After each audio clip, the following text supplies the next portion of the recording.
مہرو کی زندگی پہلے ہی اتنی مشکل تھی جتنی مشکل تب ہوئی جب فیاض کو علم ہوا وہ اس کے بچے کی ماں بننے والی ہے۔ فیاض نے کمرے میں لا کر اسے بستر پر پھینکا اور چلاتے ہوئے بولا، خبردار تم نے گھر سے باہر ایک قدم بھی نکالا تو میں تمہارے ساتھ بہت برا پیش آؤں گا، اور یہ بچہ، اس بچے کو نقصان پہنچانے یا کچھ اور کرنے کی بالکل بھی کوشش نہ کرنا۔ میرا بچہ ہے، یہ سمجھ رہی ہو نا تم؟ پہلے جو اس شخص اسے اپنی زندگی سے نکالنے والا تھا، وہی عمر نہ صرف ساتھ رکھنے کی بات کر رہا تھا بلکہ اس بات پر بھی پابندی لگا رہا تھا کہ خبردار تم نے خود کو یا بچے کو کوئی نقصان پہنچایا تو۔ منہ سے کف اڑاتا وہ باہر چلا گیا۔ مہرو بستر پر اوندھی لیٹی پھوٹ پھوٹ کر رونے لگی۔ اس کی غلطی کیا تھی کہ وہ فیاض کی بیوی تھی؟ کیا شادی اتنی مشکل ہوتی ہے؟ اس بات کا اندازہ اسے پہلے تو نہیں مگر اب کچھ دنوں سے ضرور ہو گیا تھا۔ اچانک سے کمرے کا دروازہ کھلا اور فیاض کی ماں اندر آئی۔ بڑی نرمی سے اس نے مہرو کو پانی پلا کر تھپکی دی اور بستر پر لٹا دیا۔ آنٹی، کیوں بتایا آپ نے اس کے وحشی انسان کو کہ میں ماں بننے والی ہوں؟ کیوں بتایا؟ آخر مجھے نہیں رہنا اس گھر میں اس کے ساتھ، وہ جیسا بھی تھا، مگر فیاض کی ماں اسے بے حد محبت کرتی تھی، تبھی وہ اپنے دل کی ہر بات فیاض سے کرنے سے پہلے اپنی ساس سے کیا کرتی تھی۔ بیٹی، میں یہ نہیں بتاتی تھی تم پیٹ سے ہو تو وہ تمہیں طلاق دے دیتا۔ جب تک یہ بچہ اس دنیا میں نہ آ جائے طلاق نہیں ہوتی۔ سمجھدار ہو تم، اور ویسے بھی کب تک چھپاتی اس سے کہ وہ ایک ننھے وجود کا باپ بننے والا ہے؟ آخر کبھی نہ کبھی تو اسے اس حقیقت کا علم ہونا ہی تھا، نہ تو ابھی کیوں نہیں ہو سکتا؟ اچھی بات ہے، وہ وقت سے اپنی ذمہ داری اٹھائے۔ آنٹی نے بات کرتے ہوئے نرمی سے اس کا چہرہ تھپتھپایا اور باہر چلی گئی۔ فیاض اور اس کی محبت کی شادی تھی، مگر وہ محبت وقتی تھی۔ اس بات کا اندازہ اسے شادی کے بعد ہوا، کیونکہ فیاض کو تو کچھ اور چاہیے تھا۔ وہ مہرو کو بہت کم وقت دیتا تھا، سارا دن گھر سے باہر رہتا۔ جب مہرو شکوہ کرتی تو محبت سے اس کے شکوے کو رد کر دیتا کہ میری جان، میں کام کرتا ہوں، تمہاری خاطر ہی باہر رہتا ہوں، میں اگر گھر میں بیٹھ گیا تو تمہیں عیش کہاں سے کرواؤں گا؟ وہ فیاض کی لچھے دار باتوں میں الجھ کر اپنے سارے شکوے اسی وقت بھول جاتی۔ ان کی شادی کو 6 ماہ ہو گئے تھے۔ مہرو کو بچہ نہیں ہونا چاہیے تھا اور وہ بھی اپنی زندگی فیاض کے ساتھ گزارنا چاہتی تھی۔ اس کا کہنا تھا کہ ابھی سے بچہ ہو گئے تو وہ کہاں رہیں گی؟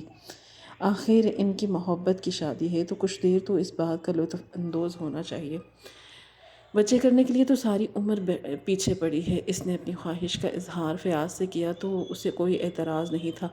پہلے تو وہ بہت زیادہ خوش ہوئی، مگر پھر ان کی شادی کو سال ہوا تو فیاض کے گھر میں دلچسپی ایک دم سے کم ہونے لگی۔ وہ بہت پریشان ہوئی۔ اپنی ساس سے اس بات کا ذکر کیا تو انہوں نے بھی کچھ خاص دھیان نہیں دیا۔ ایک روز وہ ایسے ہی بازار میں جا رہی تھی جب اس کی نظر فیاض پر پڑی۔ جو کچھ اس نے دیکھا وہ اس کے لیے ناقابل برداشت تھا۔ باقی عام لوگوں کی طرح فیاض کسی لڑکی کے ساتھ گھوم رہا ہوتا تو اسے اتنا اچنبھا نہ ہوتا کہ وہ تو شروع سے ہی دل پھیک قسم کا انسان تھا، تو اس پر کیا رونا؟ مگر مہرو نے اسے جس کے ساتھ دیکھا تھا وہ دیکھنا اس کی زندگی میں طوفان لے آیا۔ فیاض ایک ہجڑے کے ساتھ بیٹھا ڈھابے پر چائے پی رہا تھا۔ پہلے تو مہرو کو لگا اسے غلطی ہوئی ہے، وہ وہیں رکشے رکوا کر اس کا انتظار کرنے لگی، لیکن وہ دونوں چائے پینے کے بعد ایک دوسرے کے ساتھ ہنستے مسکراتے ہوئے کہیں چلے گئے۔ نہیں، یہ نہیں ہو سکتا، میں بہت غلط سوچ رہی ہوں۔ مہرو نے جھٹکے سے اپنے سر پر چپت لگائی اور کہا کہ میرا دماغ بہت منفی ہو رہا ہے۔ آج کل فیاض کا کام زیادہ ہے، وہ مجھے توجہ نہیں دے رہا، تو پتہ نہیں میں کیا کیا سوچنے بیٹھ گئی ہوں جو مجھے بالکل بھی زیب نہیں دیا۔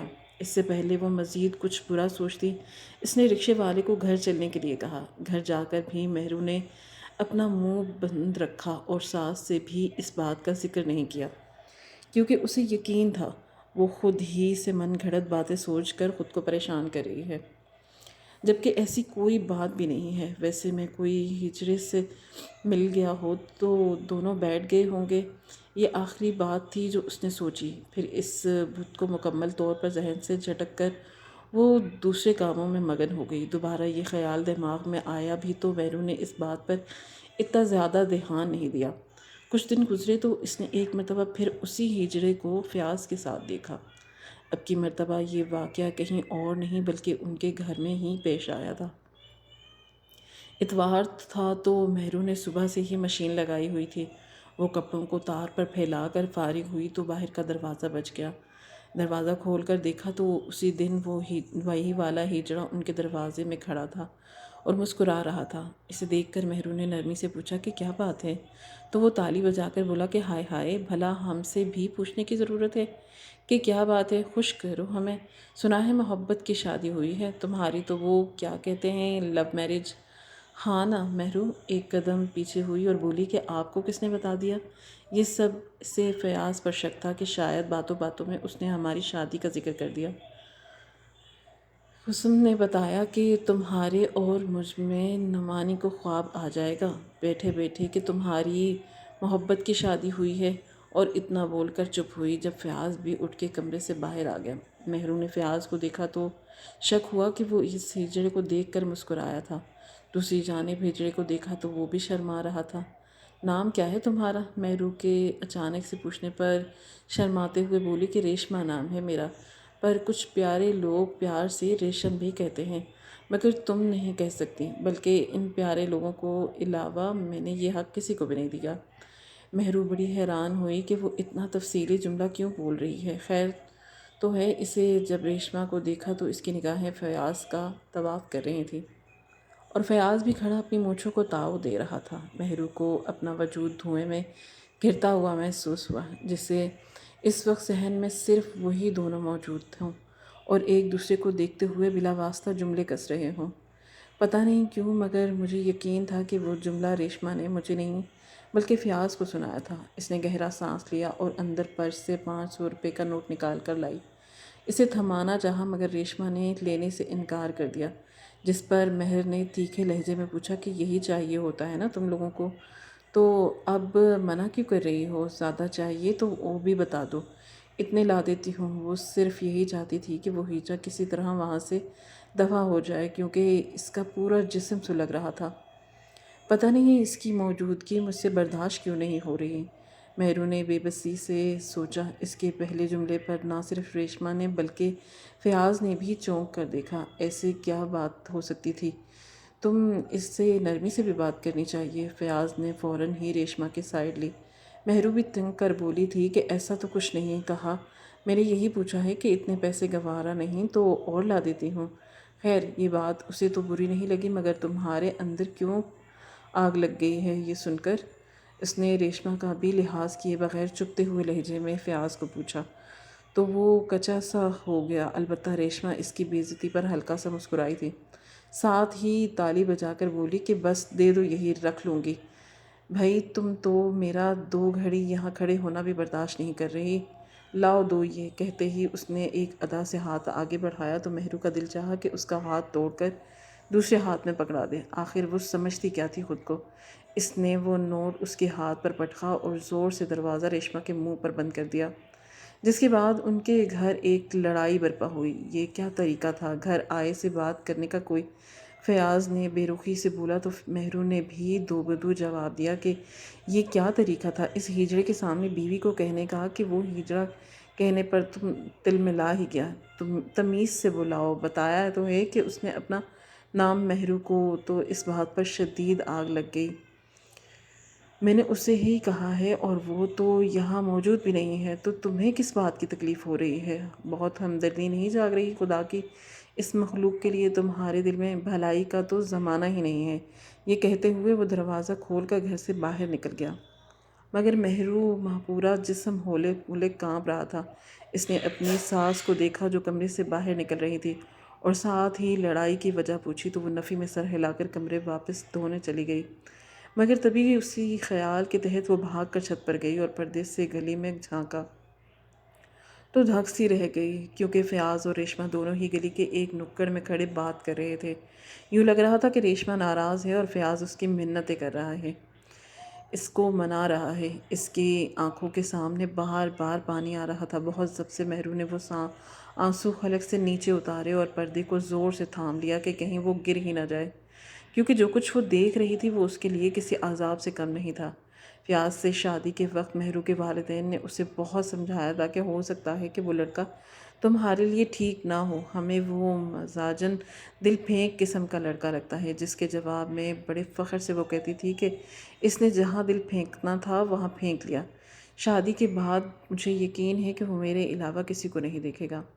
والدین مہرو کی بات پر چپ تو ہو کر گئے مگر انہیں بہت حدشے لاحق تھے۔ ہمیشہ وہ اس سے یہی کہتے کہ مہرو بیٹی خیال رکھنا، اپنی آنکھیں اور کان کھلے رکھنا، اور وہ ہمیشہ ہی ان کی نصیحت کو پس پش ڈال دیتی کہ مجھے اس کی ضرورت نہیں ہے، فیاض تو مجھ سے بہت زیادہ محبت کرنے والا ہے۔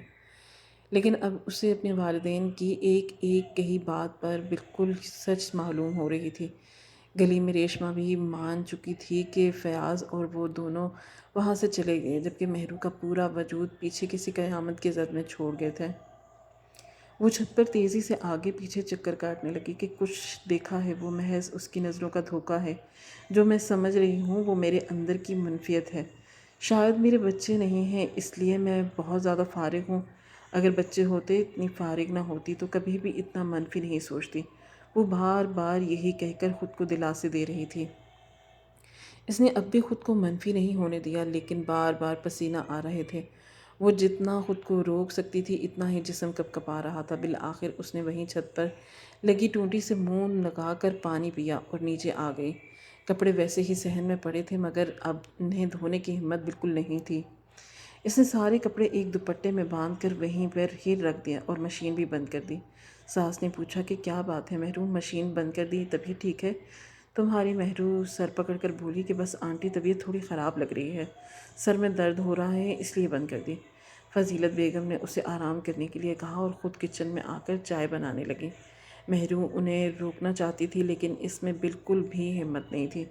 ویسے بھی اس وقت اسے چائے کی شدید طلب تھی جو پینے سے ہی پوری ہو سکتی تھی۔ چائے آئی تو اس نے ساس کو اپنے پاس ہی بٹھا دیا، پھر نرمی سے ان کی گود میں سر رکھ کر لیٹ گئی۔ پتہ نہیں کتنی دیر وہ ایسے ہی لیٹی رہی۔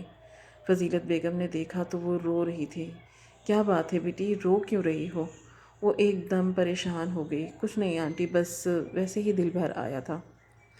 اتنا کہہ کر وہ خاموش ہو گئی مگر دل چاہ رہا تھا کہ فوراً سے پہلے اپنے اندر کی ہر بات نکال کر ان کے سامنے رکھ دے۔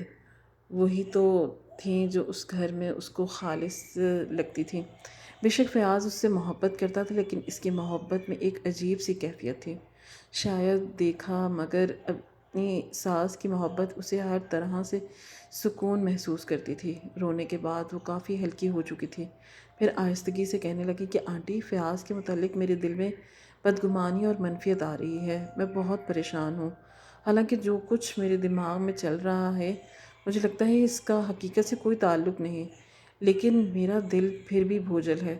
میں کیا کروں، کدھر جاؤں؟ فضیلت بیگم نے نرمی سے اس کے بالوں میں ہاتھ پھیرا اور دھیرے دھیرے سمجھانے لگیں کہ ایک دور آتا ہے بیویوں پر جب انہیں اپنے شوہر میں بلا وجہ ہی خامیاں نظر آنے لگتی ہیں۔ یہی وقت ہوتا ہے کہ تسلی سے، تحمل سے کام لیں، اپنے جذبات کو نظر انداز کریں اور جو حقیقت ہے اس پر توجہ رکھیں۔ سمجھ رہی ہو نا؟ جو ہو رہا ہے ہونے دو، جو تمہیں لگ رہا ہے لگنے دو، صرف تم اپنی آنکھیں بند کر لو تو تمہارا دماغ سمجھ جائے گا کہ شوہر کی خامیاں تمہارے لیے بالکل بھی اہمیت کے حامل نہیں ہیں، تو وہ خود ہی ان سب باتوں کو کچھ عرصے بعد نظر انداز کرنا شروع کر دے گا۔ باقی اس کا کوئی اور حل نہیں ہے، تمہیں ہی بہادر بننا ہوگا۔ اور اسبات میں سر ہلا کر رہ گئی۔ ساس سے بات کر کے جسم کافی ہلکا پھلکا ہو چکا تھا۔ کچھ دن مزید اچھے گزر گئے۔ ریشمہ کے گھر آنے والے واقعے کے بعد فیاض بھی تھوڑا محتاط رہنے لگا تھا۔ وہ مہرو کو اپنا پہلے سے بڑھ کر وقت دینے لگا تھا۔ ایک دن باتوں باتوں میں مہرو نے پوچھا، کیا بات ہے آج کل بڑا پیار آ رہا ہے مجھ پہ، خیر تو ہے نا؟ تھوڑی ہے تو یہ تو تمہاری آنکھوں میں دھول جھونک رہا ہوں۔ یہ کہہ کر فیاض نے ایک بڑا سا کہا لگایا مگر مہرو مسکرا بھی نہیں سکی۔ اسے لگا کہ یہ جملہ فیاض نے مذاق میں نہیں حقیقت میں کہا تھا، مگر فیاض اپنی بات پر قائم تھا کہ یار مذاق کیا ہے اور مذاق میں پر ہنستے ہیں، یوں سنجیدہ شکل بنا کر نہیں بیٹھ جاتے۔ اس وقت تو دل کڑا کر کے وہ مسکرا دی مگر بعد میں کئی دنوں تک وہ جملہ ایک باز گشت کی طرح مہرو کے دماغ میں گھومتا رہا۔ پتہ نہیں فیاض کے ساتھ شادی کرتے وقت وہ اتنی اندھی کیوں ہو گئی تھی، کیونکہ اس میں بہت سی ایسی چھوٹی چھوٹی باتیں تھیں جنہیں وقتی طور پر تو نظر انداز کر دیا جا سکتا تھا مگر ساری عمر کے لیے نظر انداز کرنا ممکن نہیں تھا۔ اکثر ہی مہرو بیٹھ کر خود کو کوستی کہ فیاض سے شادی کرنے میں اتنی جلدی کیوں کی۔ خیر، تیسری مرتبہ اس نے فیاض اور ریشمہ کو پھر ایک مرتبہ ساتھ دیکھا۔ اس مرتبہ دیکھنا بہت زیادہ پریشان کن تھا۔ کچھ دن پہلے ہی مہرو کی کالج کی سہیلیوں نے واٹس ایپ پر گروپ بنایا اور اس گروپ میں کافی دن تک تو ہلا گلا رہا، لیکن وقت کے ساتھ ساتھ اس کی دوستیں بھی دب نہ جانے تو سب نے باہر ملنے کا فیصلہ کیا تاکہ ایک دوسرے کو دیکھ سکیں وہ کتنی تبدیل ہوئی ہیں۔ پروگرام کے مطابق سب نے پہلے فلم دیکھنے کے اور اس کے بعد کسی اچھے ریسٹورنٹ میں کھانا کھانے کا فیصلہ کیا۔ وہ سب وقت پر سینما پہنچ گئے۔ اندر جانے کے بعد اگلی نشستیں بھی مل گئی تھیں۔ مووی کے درمیان میں یوں ہی اچانک مہرو نے مڑ کر دیکھا تو وہ حیرت سے دنگ رہ گئی، کیونکہ سینما ہال کی سب سے آخری نشستوں پر فیاض بیٹھا تھا، چونکہ وہاں رش بھی اتنا نہیں تھا اور دوسری ہلکی ہلکی روشنی بھی تھی۔ وہ فیاض کو بہت آسانی سے پہچان سکتی تھی، مگر وہ اکیلا نہیں تھا، اس کے ساتھ کوئی اور بھی وجود تھا۔ غور کیا تو دیکھا وہ کوئی اور نہیں بلکہ ریشمہ تھی۔ یہ دیکھ کر مہرو تو دھک سے رہ گئی کہ اس کی حالت یوں تھی گویا کاٹو تو بدن میں لہو نہیں، اور ہر ممکن برائی فیاض کے متعلق سوچ رہی تھی۔ لیکن یوں ریشمہ اور فیاض کا سینما میں ایک ساتھ بیٹھے اور یوں مسکراتے ہوئے فلم دیکھنا کبھی بھی نہیں سوچ سکتی تھی۔ فیاض اور ریشمہ دونوں نے ہی اسے نہیں دیکھا تھا۔ مہرو نے دوبارہ اسکرین کی جانب رخ موڑ لیا، لیکن اس کی جان پر بنی ہوئی تھی، اسے صرف فلم کے رنگوں کے سوا کچھ نہیں دکھائی دے رہا تھا۔ آوازیں آنا بھی مکمل طور پر بند ہو گئی تھی۔ دل کی رفتار اور پسینہ دونوں ہی تیزی سے بڑھ گئے تھے۔ کچھ دیر تو وہ برداشت کیے بیٹھی رہی، لیکن جب سب جواب دے گیا تو بھاگتی ہوئی سینما ہال سے باہر نکل گئی۔ باقی دوستوں نے بھی یوں اچانک اسے باہر جاتے دیکھا تو وہ بھی اس کے پیچھے گئیں۔ باہر جا کے سب سے پہلے تو مہرو نے کولر سے پانی پی کر خود کو بحال کیا۔ باقی دوستوں کے پوچھنے پر اس نے یہی کہا کہ اس کی طبیعت ٹھیک نہیں لگ رہی تو وہ گھر جانا چاہتی ہے۔ انہوں نے اس کی بات کا یقین کر کے اسے کیب کروا دی۔ تھوڑا آگے جا کر وہ کیب سے اتر گئی اور اپنی چادر اچھے سے لپیٹ کر سینما کے قریب ایک پارک میں جا بیٹھی۔ وہ ایک مرتبہ پھر سے فیاض اور ریشمہ کو اکٹھے دیکھنے کے لیے تصدیق کرنا چاہتی تھی۔ فلم ختم ہونے میں ابھی آدھا گھنٹہ باقی تھا اور آدھا گھنٹہ مہرو نے جب اذیت سے تکلیف میں گزارا، جانتی تھی کہ فلم ختم ہونے کے بعد سب لوگ باہر نکلے تو فیاض اور ریشمہ ہاتھ میں ہاتھ لیے باہر نکلے، اور بس یہی وہ لمحہ تھا جب مہرو کو مزید کسی تصدیق کی ضرورت نہیں تھی۔ کیا فیاض کا معیار اتنا گر گیا ہے کہ وہ میرے مقابلے میں ایک ہجڑے کو لا کھڑا کرے گا؟ یہ سوچ کر اس کے پورے بدن میں سنسنی دوڑ گئی۔ اپنے پیروں پر بمشکل کھڑی ہو کر وہ قریبی رکشے میں بیٹھی اور گھر جیسے ہی پہنچی دروازے میں چکر کھا کر گر پڑی۔ فضیلت بیگم جو جائے نماز پر بیٹھی تھی جلدی سے اٹھ کر اس کے قریب آئیں تو وہ بے ہوش پڑی تھی۔ کسی طرح کھینچ تان کر انہوں نے مہرو کے بستر پر لٹایا اور فیاض کو فون کرنے لگیں، مگر فیاض کا فون مسلسل بند جا رہا تھا۔ پھر محلے میں ہی بچے کو بھیج کر ایک ڈاکٹر کو بلوایا جو وہیں کلینک چلاتا تھا۔ کچھ ہی دیر میں ڈاکٹر آیا تو اس نے بتایا کہ مہرو کی طبیعت یوں ہی خراب نہیں ہوئی بلکہ خوشخبری ہے، اس وجہ سے وہ چکرا کر گر گئی ہے۔ بات جہاں فضیلت بیگم کے لیے خوشکن تھی وہ مہرو کے لیے کسی عذاب سے کم نہیں تھی۔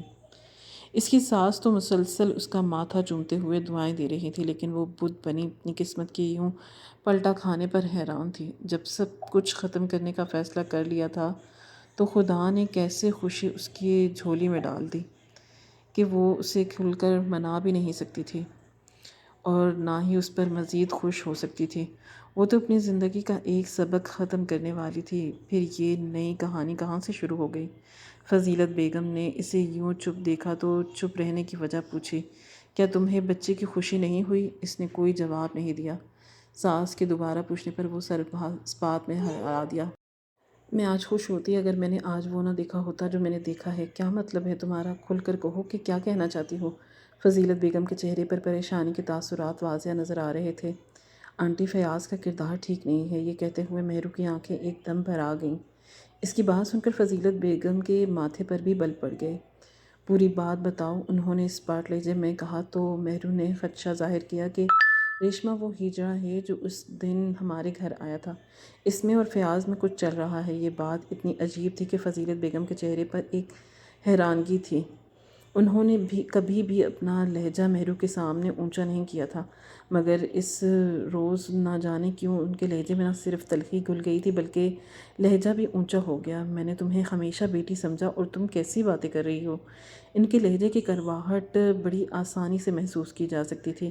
بات میں ایسے کر سکتی ہوں کہ 3 مرتبہ میں نے ریشمہ اور فیاض کو اکٹھے دیکھا ہے۔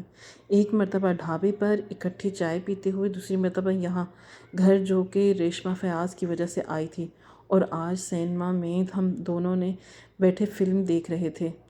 آنٹی آپ خود بتائیں کہ اگر آپ کے شوہر یوں ایک ہجڑے کے ساتھ پھر رہے ہوں، پھر آپ آخر اس بات کو کتنی مرتبہ نظر انداز کر سکتی ہیں؟ بتائیں مجھے۔ میں نے 2 مرتبہ اس بات کو جہاں تک ممکن تھا نظر انداز کیا، لیکن آج جب سینما میں دیکھا تو برداشت سے باہر ہو گیا۔ اس سے زیادہ میں خود کو دھوکہ نہیں دے سکتی تھی کہ یہ صرف میرا وہم ہے اور وہم کے سوا کچھ نہیں۔ فضیلت بیگم بہو کی بات سن کر چپ ہو گئیں، کیونکہ اس کی بات میں بھی دم تھا۔ اتفاق ایک مرتبہ ہوتا ہے، یوں 3 مرتبہ نہیں، اور وہ بھی ایسی جگہ جہاں صرف آپ کسی اپنے کے ساتھ ہی ہو جاتے ہیں۔ صبر کرو میری بچی، آج فیاض آئے گا تو اس سے بات کروں گی، تحمل سے بات کرنا، جس سے دودھ کا دودھ اور پانی کا پانی ہو جائے۔ پہلے سوچ سوچ کر خود کو ہلکان نہ کرو۔ ان کے چہرے کے نئے تاثرات ایک دم سے ڈھیلے پڑ گئے۔ تقریباً شام کے وقت جا کر کہیں فیاض گھر پر واپس آیا تو مہرو کو یوں بستر پر پڑے دیکھ کر پریشانی سے پوچھا کہ کیا بات ہے، طبیعت تو ٹھیک ہے تمہاری؟ وہ چپ رہی۔ فیاض نے پھر پوچھا، طبیعت ٹھیک ہے تمہاری؟ کچھ پوچھ رہا ہوں میں۔ کیا بات ہے؟ آنکھیں بھی سوجی ہوئی ہیں؟ یہاں بیٹھو۔ مہرو اپنے پاس اس کے بیٹھنے کے لیے جگہ بنائی تو وہ بیٹھ گیا۔ ریشمہ اتنا بول کر وہ چپ کر گئی، مگر مہرو نے محسوس کیا کہ فیاض کی رنگت ایک دم سے متغیر ہو چکی ہے۔ کیا ہوا ریشمہ کو؟ کوئی بات ہے کیا؟ اس کا لب و لہجہ اور تاثرات سبھی مشکوک تھے۔ کیا تعلق ہے تمہارا ریشمہ کے ساتھ؟ مہرو کا لہجہ اب بھی اسپاٹ تھا۔ کس قسم کی باتیں کر رہی ہو تم؟ کیا کسی نے کوئی بات کہی ہے؟ یہ میرے خلاف بھڑکایا ہے تمہیں؟ یہ کہتے ہوئے فیاض کی آواز ہلکی سی کانپی تھی۔ اس کے ماتھے کے اوپر پسینے کی ہلکی ہلکی بوندیں بھی بڑی آسانی سے دیکھی جا سکتی تھیں۔ کسی نے مجھے کیوں بھڑکانا ہوگا؟ اور تم تو ایسے ڈر رہے ہو جیسے واقعی میں نے تمہاری چوری پکڑ لی ہو۔ ایسی تو کوئی بات نہیں ہے نا، پھر کیوں ڈر رہے ہو؟ مہرو نے کھوجتی نگاہوں سے فیاض کو دیکھا تو وہ نظریں چراتا ہوا بولا کہ وہی ضرور کسی دشمن کی نگاہ پڑی ہوگی۔ مطلب تم ریشمہ سے نہیں ملتے؟ مہرو نے اگلا تیر پھینکا تو وہ جھنجھلا کر اٹھ کھڑا ہوا اور بولا کہ نہیں ملتا یار، وہ اس دن گھر آئی تھی ہمارے، اس کے بعد میں نہیں ملا اس سے۔ یہ کہہ کر وہ جیسے ہی کمرے میں جانے لگا تو مہرو نے پیچھے سے آواز دی اور موبائل فیاض کے سامنے کر دیا، جس میں اس نے ان دونوں کی سینما سے نکلتے ہوئے کی تصویر بنائی تھی۔ اب یہ مت کہنا کہ یہ اتفاقاً تم لوگ مل گئے۔ میں اسی سینما میں مووی دیکھنے گئی تھی جس کی پچھلی نشستوں پر تم دونوں بیٹھے خوش گپیوں میں مصروف تھے۔ سمجھ رہے ہو؟ اب جھوٹ بولنے کے بجائے جو اصل بات ہے وہ بتاؤ۔ مجھے مزید کوئی جھوٹ بولنے کی کوشش نہ کرنا، اور یہ بھی سمجھ لو کہ میں اگر اپنی مرضی سے تمہاری زندگی میں شامل ہو سکتی ہوں تو اپنی مرضی سے نکل بھی سکتی ہوں۔ آخری بار پوچھ رہی ہوں، جو کہنا سوچ سمجھ کر کہنا۔ آخری جملہ سن کر فیاض ایک جھٹکے سے مڑا اور مہرو کے بال اپنی مٹھی میں جکڑ کر بولا، اچھا سنو پھر، سوچے سمجھے بغیر بول رہا ہوں۔ ریشمہ کے ساتھ ہے تعلق میرا، جاؤ جو کرنا ہے کر لو، سمجھ رہی ہو نا؟ یہ وہ آخری قیامت تھی جو مہرو پر فیاض نے توڑی تھی۔ وہ دم سادے اس کا چہرہ دیکھنے لگی، جس پر سے معصومیت نہ جانے کب کی ختم ہو چکی تھی۔ طلاق دو مجھے ابھی اسی وقت، وہ اپنے آنسو حلق میں اتارتے ہوئے سختی سے بولی۔ تب تک اس کی ساس بھی کمرے سے باہر نکل چکی تھی۔ فضیلت بیگم نے آگے بڑھنے کی کوشش کی تو فیاض نے ہاتھ اٹھا کر انہیں روک دیا کہ امی یہ ہمارا معاملہ ہے، آپ اس معاملے میں نہ ہی پڑیں تو اچھا ہوگا۔ کیا طلاق چاہیے تمہیں؟ فیاض نے پھر پوچھا تو مہرو نے نفرت سے گردن موڑتے ہوئے اسبات میں سر ہلایا۔ ٹھیک ہے تو میں فیاض رحمان تمہیں اپنے ہوش و حواس میں طلاق، اور تبھی فضیلت بیگم نے آگے بڑھ کر اس کے منہ پر ہاتھ رکھ دیا کہ خبردار یہ کفر کا جملہ منہ سے نہ نکالنا۔ تو فیاض خون آشام نظروں سے ماں کو دیکھتا ہوا بولا، امی پیچھے ہو جائیں، یہ آزادی چاہتی ہے، دینے دے مجھے آزادی کا پروانہ اس کے ہاتھ میں۔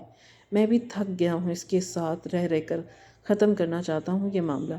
اب فضیلت بیگم نے مزید خاموشی اختیار کرنا مناسب نہ سمجھا تو بتا دیا کہ وہ ماں بننے والی ہے، ابھی کچھ دیر پہلے ہی علم ہوا ہے کہ حاملہ ہے تمہاری بیوی، اور اس حالت میں تم اسے تنہا کرنے کی بات کر رہے ہو۔ یہ سن کر فیاض کا ایک رنگ آئے اور ایک جا رہا تھا۔ اس نے تصور بھی نہیں کیا تھا کہ یہاں حالات پلٹ جائیں گے۔ مہرو نے آگے بڑھ کر اپنی ساس کو منع کر دیا کہ واقعی میں یہ ہمارا معاملہ ہے، اس میں نہ پڑیں۔ رہی بات طلاق دینے اور بچے کی، تو میں اس بچے کو بھی نہیں رکھنا چاہتی۔ ایسے شخص کے بچے کو کیوں رکھوں جو مجھے نہیں رکھنا چاہتا؟ گرا دوں گی میں یہ بچہ۔ میں ساری عمر کے لیے کسی پچھتاوے کو اپنے پیر کی بیڑیاں نہیں بنانا چاہتی۔ یہ سن کر فیاض نے ایک زوردار تھپڑ مہرو کے گال پر رسید کیا اور اسے کمرے میں لے جا کر پٹکنے ہوئے بولا، ٹھیک ہے، پہلے میں نے تمہاری بات نہیں مانی، مگر اب تم اپنی منوا کر دکھاؤ۔ اس بچے کو نہ صرف تم پیدا کرو گی بلکہ پالو گی بھی، اسی گھر میں رہ کر، اور مجھے بھی روک کر دکھانا ہے۔ میرے کسی عمل سے میں وہی کروں گا جو میرا دل چاہے گا۔ اپنا حکم صادر کر کے فیاض جا چکا تھا، جبکہ فضیلت بیگم اسے پرسکون کرنے میں مگن رہیں۔ وہ پوری رات فیاض گھر واپس نہیں آیا۔ مہرو نے بھی اپنے میکے جانے کی کوئی بات نہیں کی۔ وہ سچ مچ ایک باغی لڑکی تھی، جس سے اس نے فیاض سے شادی کرنی تھی، تب بھی اس نے اپنی بات منوائی تھی، تو اب وہ کیسے فیاض کو اس کی مرضی سے جینے دے سکتی تھی، جس نے اس کی زندگی تباہ کر دی تھی۔ پوری رات مہرو نے آنکھوں میں کاٹی، ایک لمحے کے لیے بھی اس نے جھپکی نہیں تھی۔ اگلے دن کہیں جا کر فجر کے قریب فیاض گھر واپس آیا تو اس سے شراب کی بو آ رہی تھی۔ مہرو نے چپ چاپ اسے کپڑے دیے اور کھانا گرم کر کے دوبارہ بھی کھانا کھلا کر سو گیا۔ صبح 1 بجے اٹھا تو حیرانی سے مہرو کو دیکھ کر بولا، لگتا ہے کہ عقل ٹھکانے آ گئی ہے۔ تم جیسی باغی لڑکیوں کا یہی مسئلہ ہوتا ہے، جب تم تمہاری لگامیں کھینچ کر نہیں رکھو گے تو تم لوگ سکون میں نہیں آتے۔ کل کا سخت رویہ اگر میں پہلے دن تمہارے ساتھ رکھتا تو یہ نوبت نہ آتی جب اب آئی ہے، لیکن خیر، کل بھی زیادہ دیر نہیں ہوئی تھی۔ صاف دکھائی دے رہا ہے کہ یہ میری باقی زندگی بڑے سکون سے گزر جائے گی۔ یہ کہتے ہوئے فیاض نے ایک چائے کی چسکی لی۔ مہرو نے اسے کھا جانے والی نظروں سے دیکھا تھا، مگر ایک لفظ بھی نہیں کہا، کیونکہ جو کچھ وہ طے کر چکی تھی اس میں کسی قسم کا رد و بدل ممکن نہیں تھا۔ اس کی شخصیت فی الحال خاموش دکھائی دے رہی تھی، مگر اس کے اندر جتنے طوفان برپا تھے وہ فیاض کی ہستی کو نیست و نابود کر دینے والی تھی۔ یہ سوچ کر مہرو ہلکا سا طنزیہ مسکرائی۔ فیاض، اگر تمہیں میری سوچ کا علم ہو تو جائے تو تم 1 منٹ بھی مجھے اپنے ساتھ کھڑا نہ رہنے دو۔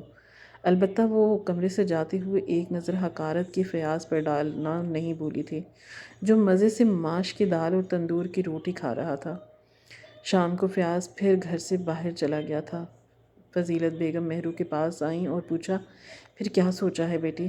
مجھے نہیں علم تھا کہ میرا خون اس قدر گندا ہوگا۔ بہت زیادتی کی ہے فیاض نے۔ تمہارا جو فیصلہ ہے میں تمہارے ساتھ ہوں، لیکن اپنے تجربے کی بات کہوں، باپ ہی ہوتا ہے۔ 1-2 سال تک تو اپنی اولاد کو اکیلے پالو گی، تو پھر جب یہ بڑا ہو جائے گا اور باپ کے بارے میں سوال جواب کرے گا تو تب کیا کرو گی؟ اس سے کہاں لے کر جاؤ گی؟ اس کا باپ باقی سب کی طرح کیس کے ساتھ کیوں نہیں رہتا؟ دوسری رہی بات تمہاری، تو سب عورتیں ہی اپنا گھر بسانے کے لیے بہت کچھ کرتی ہیں، اپنے شوہروں کے کتنے کتنے عیب اپنے دل میں چھپا کر رکھتی ہیں۔ ان کا علم ہو جائے تو ہم کانوں کو ہاتھ لگائیں۔ باقی فیاض کی جو بری لت ہے، انشاءاللہ اولاد کے بعد وہ بھی ختم ہو جائے گی۔ اس بات پر مہرو نے مسکراتے ہوئے انشاءاللہ کہا، جس پر فضیلت بیگم حیران ہوئی تھی کہ آخر اسے کیا ہوا، یہ کیوں مسکرا رہی ہے، مگر اسے چھیڑا نہیں۔ دن گزرنے لگے، یہاں مہرو کو خاموشی کا تالا لگ چکا تھا۔ وہ گھر کے کام کاج کرتی رہی۔ فیاض آتا تو اسے ضرورت کا ہر سامان پکڑ کر اس کے سونے کے بعد سو جاتی۔ اب اپنی ساس سے بھی اتنا گھلتی ملتی نہیں تھی۔ دوسری جانب فیاض کو تو گویا چھوٹ مل گئی تھی۔ بیوی کو بھی سارا علم تھا تو ڈر اور خوف ہر شے ختم ہو گئی تھی۔ جب اس کا دل چاہتا گھر سے باہر جاتا اور جب دل چاہتا گھر واپس آتا، حتیٰ کہ کبھی کبھی پورا دن بھی گھر چکر نہیں لگاتا تھا۔ چونکہ فیاض اب نڈر ہو چکا تھا تو محلے یا ارد گرد کے لوگوں سے بھی شرمانا کترانا اس نے چھوڑ دیا تھا۔ محلے کی 1-2 خواتین نے مہرو اور فضیلت بیگم کو دبے لفظوں میں فیاض کی اس عجیب سی لت کے بارے میں بتایا کہ ہمیں لگتا ہے کہ ضرور دال میں کچھ کالا ہے۔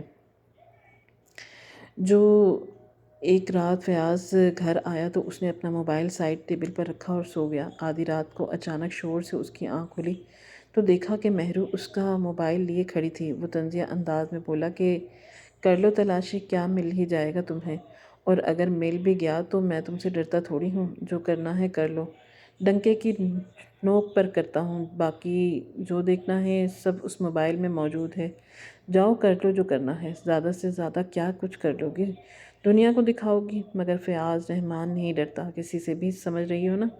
مہرو نے کچھ نہیں کہا، بس خاموشی سے اس کا موبائل واپس سائڈ ٹیبل پر رکھ دیا جس پر فیاض ہنسا تھا۔ اس نے مہرو کو موبائل کی تلاشی لیتے ہوئے تو دیکھ لیا تھا، مگر اس کی آنکھوں سے امڑتا ہوا انتقام نہیں دیکھ سکی جو کچھ ہی مہینوں میں اس پر وار کرنے والا تھا۔ مہرو کی خاموشی بہت زیادہ بڑھ گئی تھی تو فضیلت بیگم کو رہ رہ کر ہول اٹھنے لگے۔ وہ زبردستی مہرو کو اپنے پاس بٹھا کر دو چار باتیں کرتی، جس کا وہ بس ہوں یا ہاں میں جواب دیتی، وہاں سے اٹھ جاتی اور نہیں چاہتی تھی کہ ان کی بیرونی خاموشی میں اس کے اندر کا شور کہیں باہر سنائی دے۔ تبھی حتی مقدور کوشش کرتی کہ بس کام نپٹاتی رہے۔ صرف ایک ماں کی بات تھی، پھر اس کا سارا شور ختم ہونے والا تھا۔ خدا خدا کر کے ڈیلیوری کا وقت آیا تو میری بے ساختہ رو دی، کیونکہ وہ مبارک وقت اس پر کیسے اور کتنی اذیت لے کر آیا تھا، یہ بات صرف وہی جانتی تھی۔ ڈیلیوری کے وقت فضیلت بیگم اور فیاض دونوں ہی اس کے ساتھ تھے، اور اسی بات کا دکھ تھا اپنی ساس کا، تو اسے یقین تھا کہ وہ اتنے مشکل وقت میں بھی اس کے ساتھ ضرور ہوں گی۔ لیکن فیاض کی جانب سے اسے بالکل بھی امید نہیں تھی۔ تقریباً 4 گھنٹے بعد نرس باہر آئی تو وہ کچھ پریشان لگ رہی تھی۔ اس نے بچہ فیاض کی گود میں پکڑا دیا اور پھر کہا کہ بچے کی ایک رپورٹ کی ہے، اس کا انتظار کریں، ہمیں کچھ شکوک ہیں جن کو ختم کرنے کے لیے یہ رپورٹ کی ہے۔ کیا ہوا بچے کو؟ فیاض نے بے چینی سے پوچھا، کیونکہ اسے تو دیکھنے میں بچہ اچھا خاصا صحت مند لگ رہا تھا۔ پھر اس بچے کو بھلا گیا ہو سکتا ہے۔ نرس نے کچھ دیر انتظار کا کہا تو واپس لیبر روم میں چلی گئی۔ فیاض پریشانی سے ماں کے پاس آیا اور بولا کہ امی بھلا کیا ہو سکتا ہے؟ بیٹا ٹھیک تو لگ رہا ہے، میرا بس دعا کریں اور تندرست ہو، ورنہ جتنی پریشانی مہرو نے لی ہے مجھے تو اس کی سخت صحت کا بھی فکر ہے۔ کہنا کیا چاہتی ہیں؟ جو کچھ ہوا ہے اس کے پیچھے جو بھی تمہارا ہی ہاتھ ہے، لیکن خاموش رہیں۔ اور دوسری جانب فیاض نے بھی نظریں چرا لی، جس کا صاف مطلب تھا کہ وہ کہے بغیر ہی ماں کی بات سمجھ گیا ہے۔ گھنٹے بعد نرس آئی تو کافی پریشان اور ہچکچا رہی تھی۔ اس کے پیچھے ہی ڈاکٹر کمرے سے نکل آئی، پھر نرس کو وہاں سے بھیج کر کہنے لگی کہ آپ کا بچہ ماشاءاللہ سے صحت مند ہے، لیکن اسے نہ ہم لڑکا کہہ سکتے ہیں اور نہ لڑکی، یہ تیسری جنس ہے اور ہم اس کے لیے کچھ نہیں کر سکتے۔ اگر آپ کوئی آپریشن وغیرہ کروانا چاہتے ہیں تو یہ تھوڑا بڑا ہو جائے گا، اس کے بعد ہی ممکن ہے، ویسے اس کی کامیابی کے چانسز بہت کم ہیں۔ باقی جو اللہ کی رضا، ہمیں اسی بات کا شک تھا، تبھی ہم نے یہ ٹیسٹ کیا تھا، تو ہمارا شک حقیقت میں بدل گیا۔ فیاض کی حالت یوں تھی کہ زمین پھٹ رہی اور اس میں سما جائے۔ فضیلت بیگم تو ڈگمگاتی ہوئی پن میں پڑ گئی، جبکہ فیاض کبھی ڈاکٹر کو دیکھتا تو کبھی اپنی گود میں لیٹے معصوم وجود کو۔ مہرو بمشکل اس نے پوچھا تو ڈاکٹر نے اسبات میں سر ہلا دیا کہ وہ ٹھیک ہیں، کچھ دیر بعد آپ ان سے مل سکتے ہیں۔ جب مہرو کو وارڈ میں شفٹ کیا گیا تو فضیلت بیگم اور فیاض دونوں ہی اس کے پاس آئے۔ دونوں نے ہی خود کو پرسکون کر لیا تھا، جیسے وہ ابھی مہرو کو اس حقیقت سے واقف کرنے میں کترا رہے ہوں۔ مہرو نے اب بھی کوئی بات نہیں کی، وہی خاموشی جو اس دن سے رکھی ہوئی تھی ابھی تک برقرار تھی۔ فیاض نے مہرو سے معافی مانگی کہ مجھے معاف کر دو، میں جو کرتا رہا وہ تو الگ تھا، مگر میں تمہارے ساتھ بہت بری طرح سے پیش آیا ہوں، مجھے ایسا نہیں کرنا چاہیے تھا، اپنے اعمال کا تو میں خود جواب دہ ہوں، مگر تمہارے ساتھ رویہ ٹھیک ہونا چاہیے تھا۔ مہرو تنزیہ سے مسکرا دی اور دل میں سوچا کہ اتنا کچھ ہو جانے کے باوجود اسے صرف میرے ساتھ برے رویے پر شرمندگی ہے، اپنے گناہ پر کوئی شرمندگی نہیں۔ کیسا ڈھیٹ انسان ہے یہ! ویسے بھی فیاض تمہارا وقت پورا ہوا، اب تم جو مرضی کہہ لو، میرا دل پتھر ہو چکا جسے کوئی موم نہیں کر سکتا۔ یہ سب کچھ اس نے سوچا تھا، البتہ کہا نہیں تھا، جبکہ فیاض اس کے جواب کا ہی انتظار کرتا رہا، جس پر مہرو نے صرف اسبات میں سر ہلایا اور کروٹ لے کر سو گئی۔ وہ رات میں گزر سے گیا تو مہرو بھی جاگ گئی، اس کے دل میں آگ لگی تھی۔ پانی کا پورا جگ اس نے اپنے سرہانے رکھ لیا اور فیاض کی واپسی کا انتظار کرنے لگی۔ جب سکون نہیں ملا تو اٹھ کر کمرے میں ٹہلنے لگی۔ کافی دیر بعد باہر کا دروازہ بجا تو وہ بستر پر بیٹھ گئی اور مٹھیاں زور سے بھینچ لیں، البتہ باہر جا کر نہیں دیکھا کہ کون ہے۔ 2 سے 3 بار دروازہ بجا کر فضیلت بیگم نے خود نہ کر دروازہ کھولا تو سامنے فیاض نہیں بلکہ اس کی لاش تھی۔ جو لوگ اسے لائے تھے انہوں نے بتایا کہ فیاض کے پیٹ میں کسی نے چاقو گھونپ دیا تھا اور موقع پر ہی مر گیا۔ قاتل کا پتہ نہیں چلا، وہ بھاگ گیا۔ چاقو کی رات کو اگلا پورا دن اس کے گھر میں صف ماتم بچھی رہی۔ جنازے کے بعد ریشمہ مہرو کے پاس افسوس کرنے آئی تو اس نے چپکے سے اپنے ہاتھ میں موجود پیسے اس کی مٹھی میں رکھ دیے، ساتھ ہی تعزیت وصول کرتے ہوئے ایک شاباشی کی تھپکی دی۔ ریشمہ کے بعد اس کے ڈاکٹر نے افسوس کیا تو انہیں پیسے دینے کے بجائے اتنا بڑا جھوٹ بولنے پر صرف شکریہ کہا۔ سب لوگ وہاں سے چلے گئے تو وہ اپنے بیٹے کو گود میں لیے مسکراتے ہوئے لاڈ کر رہی تھی۔ ساتھ ہی سرگوشیاں بھی جاری تھیں جو مہرو اور اس کے بیٹے کے علاوہ کوئی نہیں سن سکا۔ بہت اذیت دی تمہارے باپ نے، میں صرف تمہاری خاطر چپ رہی۔ تمہاری وجہ سے ہی رکھا تھا اس نے مجھے اپنے ساتھ، تو تمہارے وجود سے ہی میں نے اسے چھلنی کیا، تمہیں وہی بتایا جو وہ سننا چاہتا تھا۔ تم میرے بیٹے ہو، کوئی تیسری جنس نہیں ہے، تمہاری سمجھ رہے ہو نا وہ۔ اور ہاں، ریشمہ کا پتہ ہے، ارے وہی جس کے ساتھ تمہارے باپ نے عشق لڑایا تھا، تو اسی کا نمبر تمہارے باپ کے فون سے چرا کر میں نے تمہارے باپ کو مروا دیا، حساب برابر۔ آخر میں مہرو نے زوردار قہقہہ لگایا تو فضیلت بیگم نے اسے چونک کر دیکھا اور سوچا، لگتا ہے فیاض اور اولاد کے صدمے نے بچی کو پاگل کر دیا ہے۔